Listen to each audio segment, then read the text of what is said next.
All right, everyone, welcome back to the Be Healthy and Thrive podcast. I am Brianna, your host, and today with me I have Sarah Ryan, which was a client I worked with just around nutrition, kind of like Whole30, but she just did a way more intense version of the autoimmune protocol. And so just wanted to, and she lives in Cayman with me, so this is great. So I just wanted to introduce you guys to her. And as we're talking about Whole30 this month, just in cleansing and detoxing, just wanted to give you a real life example of someone who's done that and is doing that in her results. So thank you so much, Sarah, for joining me. I'm glad to be here. Yay. Well, can you just tell us a little bit about yourself? You can go as in detail as you would like, but also just your personal health journey and kind of what brought you to the point that you wanted to, get a health coach, but also do something like the autoimmune protocol. Well, about 2 years ago, coming up on 2 years ago, I went to get just a regular physical, which I hadn't had in a long time, but I was post-baby, but we were considering expanding the family, and I'd had some complications during pregnancy and after the birth, so it was like, oh, let's just make sure everything's good to go before proceeding. And in that routine physical, they did blood tests that I guess are routine as well, and found that I had questionable levels in the thyroid test. So they did further testing and found that I had Hashimoto's thyroiditis, which is hypothyroidism, and an autoimmune disease. And I didn't know what that meant, but when I took home my prescription and was reading it over to see, how I needed to take it and everything, it said, this is a lifetime medication. Do not stop taking unless you consult with your physician and all of that. And that was an immediate red flag to me, just because I'm not eager to take medications in general, but to be on something forever, so that was pretty intimidating. And so I started researching and trying to recall who I had talked to that might know what I could do about this. And I remembered I have a friend on island who also has Hashimoto's, and she had to go through a longer journey to be diagnosed. So I was, as unfortunate as it is to have a disease, it's fortunate to not have to go through the pains of trying to figure out what's wrong with you. Anyway, so after I talked to her, she reminded me of the diet she'd been doing, which was the autoimmune protocol. And she had some cookbooks and stuff. So I really had kind of a lot of blessings tied into something negative, in that I didn't have to go it alone at all. And I have good doctors and that kind of stuff. So I tried the elimination diet, which is similar to Whole30. There are some extra things you have to take out, like nuts and seeds and nightshades, and I don't think, I'm trying to remember if there's something else, but I can have a little bit of maple syrup and honey. So Whole30, you guys have it harder in some ways, but I wanted to try to do the elimination diet before committing to the medication. But I ended up about 3 weeks into the diet, I think I started taking the medicine because I was going to see my endocrinologist, and I was afraid a people pleaser. I was afraid to go in and her ask me, how have you been doing on your medication, and to tell her, well, I haven't actually taken it. But at this point, some of the things you wish you could change looking back, I wish I could have just stuck it out and had some follow-up blood tests just on the diet, just to see how well that worked, before the medication, because it would have just given me, a concrete indicator of how well that was working. But I didn't, but I did feel changes. I lost some weight. Certain things that I didn't even think of as symptoms went away. And then, at points, if you go off diet, which in the last 2 years, I've definitely gone off a few times. And then you start to experience symptoms again, they stand out so much more. Maybe you didn't even realize that you had stopped feeling a certain way until it came back. And then it's like, well, I'm having joint pain in my hands, or I have headaches or gassiness or something. And you're like, I haven't been having this. And so I think it's really beneficial doing an elimination diet, even just for, you don't realize how food affects you until you change the way you're eating. But anyway, it's kind of a long process, but in it, I had a friend who was your friend and was starting to work with you, and she was talking about what you were going to be doing with her. And I was like, oh my goodness, that sounds so great to have somebody partner with you and kind of coach you through a difficult process, because I'm sure for a lot of people it's intimidating. For me, because it felt like this is forever. It was kind of depressing, you know? And thankfully, initially I did have support. Like I said, a friend on island, and my sister actually came and helped me for a little while. But in that process, in the 2-year process, I reintroduced some things, but I didn't do it in the perfect way. I think I moved too quick. I wasn't as familiar with the diet at that point because it was, a month in. And I was just kind of like, let's get through this. And so now I've actually just started reintroductions again after, instead of a 30-day full elimination, I did, how long? I did 90 days and then another 30 days. So, oh no, another 60 days, 90 days and another 60 days. So actually from October until the 2nd of March, I was on full elimination. And again, I didn't follow it perfectly because I did eat out a few times and stuff, which you know about. But I was able to have blood tests done in January after having done the 90 days. And the results, at that point, I'm going in like really hoping that I see some positive results after that much work and effort. And what, it seems silly to say sacrifice over food, but if anybody's done an elimination diet, they realize this is actually a much bigger deal than you would think. But the results, as you know, were really encouraging. My antibodies, which are one of the key things to measure when you have an autoimmune disease, had dropped by almost half. And I mean, they're still too high, but to see that much of a change, I mean, I'm still taking medication, like it's a lifetime medication, I didn't stop. So that's doing something, but to know that the diet is also making a huge impact and moving me in the right direction, because you get to a point where you wonder if what you're doing is making a difference and if what you're doing is worthwhile.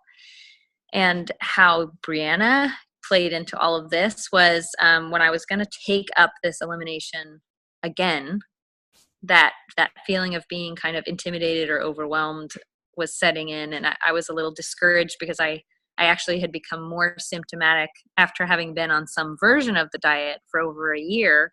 So when I was like, I need to give this all, I need to start over, but I really want some support in this.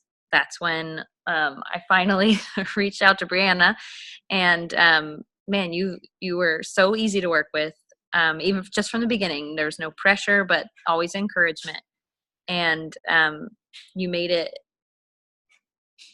I don't know, you made it feel more like I can do this. This doesn't have to be the most intimidating thing in your life. And you encouraged me to celebrate small victories and, to give myself a break. And it took the pressure off.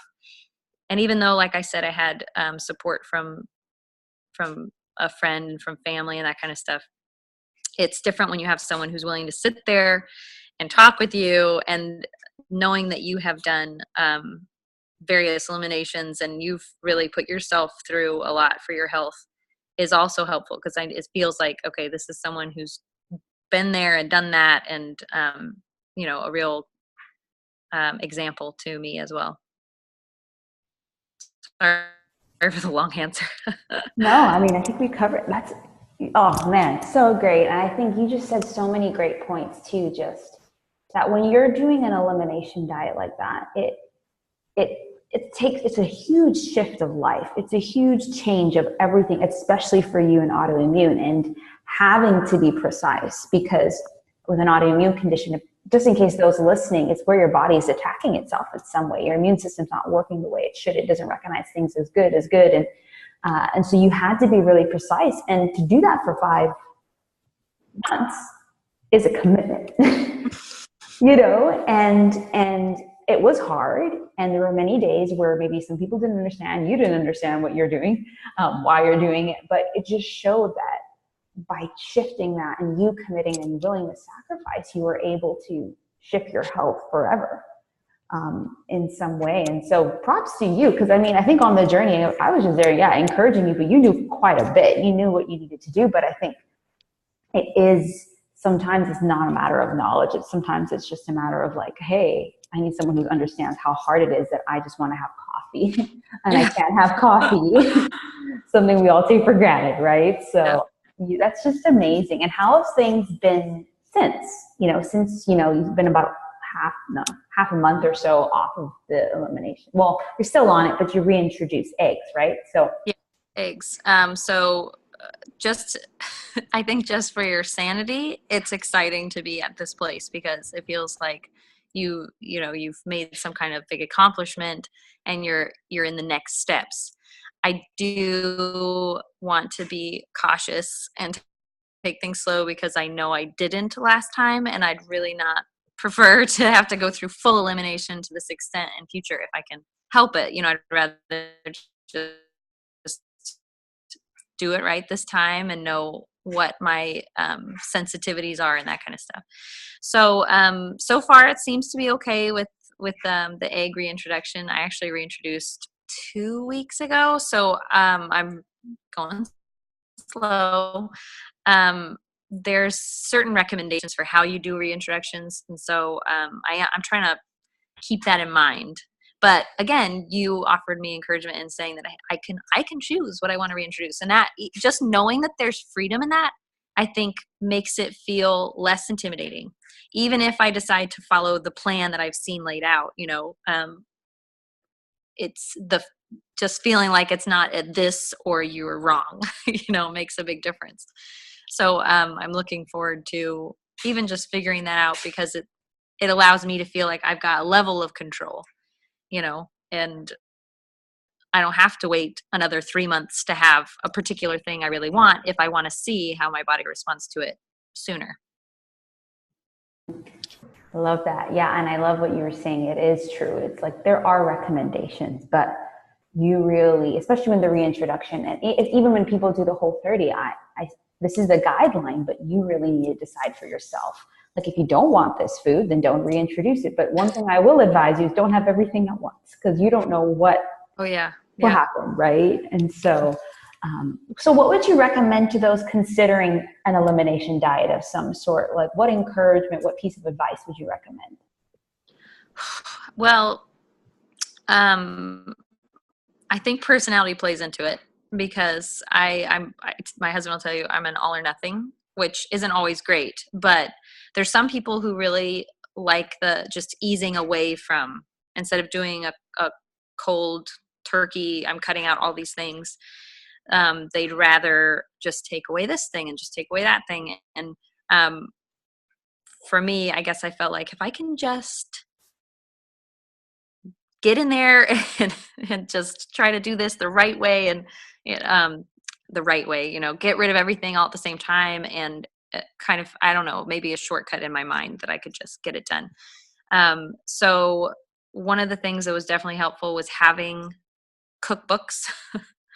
There's Pinterest. So if you have preference for having an iPad or your phone there, I found that constantly having to reopen my phone or whatever to the right screen was kind of frustrating. So having a physical cookbook that I could look at, and these were specific to autoimmune protocol. So the women who wrote those cookbooks had been through the process, and so their notes, even on elimination and reintroduction, were very helpful. If you know people in your life who either have done that, whether it's Whole30 or if you have autoimmune, if you know someone, and you might know them and not realize, because I think when you get diagnosed, all of a sudden you tune into all these people and that you're like, whoa, I had no idea that this thing you have was an autoimmune disease. And, it's interesting how all of a sudden in some ways your world expands, and in some ways it's like it's the small world thing happens. And I remember that being a huge thing when I was pregnant. I had gallbladder issues, and all of a sudden everybody I'm talking to had gallbladder issues at some point or had their gallbladder removed. And it's something that doesn't necessarily come up in conversation until it happens to you, and then it does. So anyway, those people, when they come up out of the woodwork, then developing that kind of community where you can talk to each other. Maybe they haven't done an elimination. Like I found out my mother-in-law has Hashimoto's, but she has gone about treating it in the way that traditional medicine suggests. Just you take your medication and you continue living your life as per usual. And so now with her experiencing my way to address it, which is a both and, she's actually been like, oh wow, I'm really seeing changes, and what can I do? And she's actually seemed interested in trying to do some form of elimination. And obviously it's different for each person, and depending on even I don't know, your life stage, how easy that is. But having support, having people you can talk through, having someone like Brianna who's going to encourage you, especially if you don't feel like you have someone rooting you on close by. Having a health coach, it was very helpful, especially because I had come to a point, like I'd said, I'd already done some form of the elimination. I'd already done some reintroduction, and then I was experiencing more symptoms. And so I was kind of discouraged and feeling like, what am I doing this for? So having someone to kind of remind you that there's a good point to it, and not so, I don't know. I think sometimes when you think a coach, you think somebody who's going to be like pounding it into you, like you got to do this and you got to do it right. And you were encouraging and helped me to keep on going on. But I never felt like, oh gosh, if I tell Brianna I ate this, or if I haven't been working out or whatever, I didn't feel like you were going to come down on me like, okay, that's it. We're cutting ties. I always you would show me, okay, well, where's a win this week? What did you do that you can feel proud of, and how can we improve, and that kind of stuff. So, having someone who you feel like is on your team, who's going to remind you where you need to be. And, that's invaluable, especially with something that feels so overwhelming.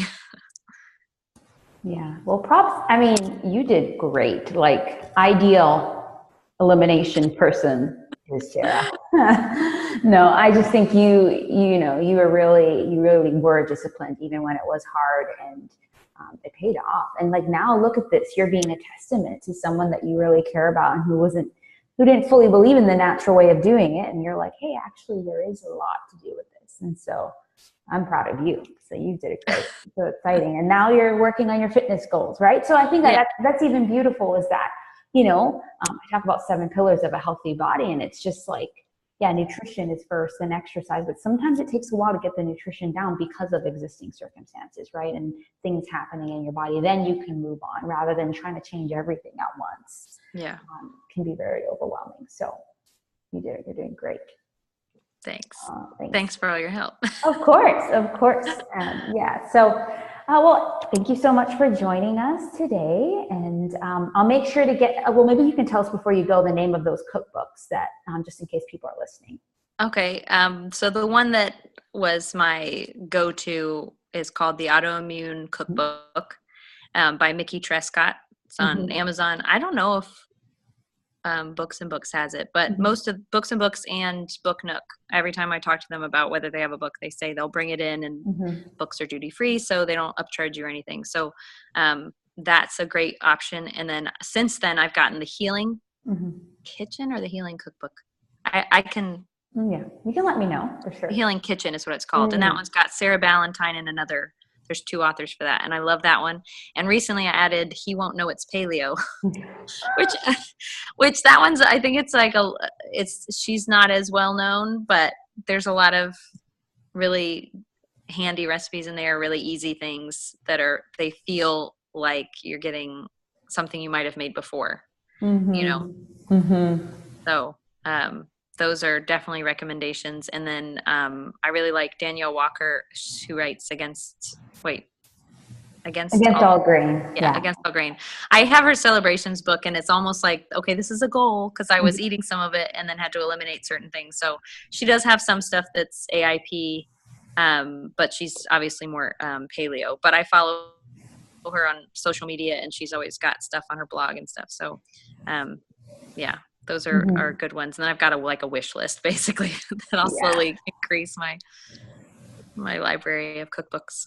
Yeah. Okay. Those are awesome. I'll make sure to put those in the links so you can get those. And then, there's another app that I have if you guys are more of an online person called Real Plans, and I'll put that link as well. And then, of course, if you're listening and during the month of April and you want to do the Whole30, or even just talk about what that would mean, there's 6 different types of resets at this point, but autoimmune is one of them. And so if that's something anyone listening is interested, please let me know. So thank you again, Sarah, so much for joining us.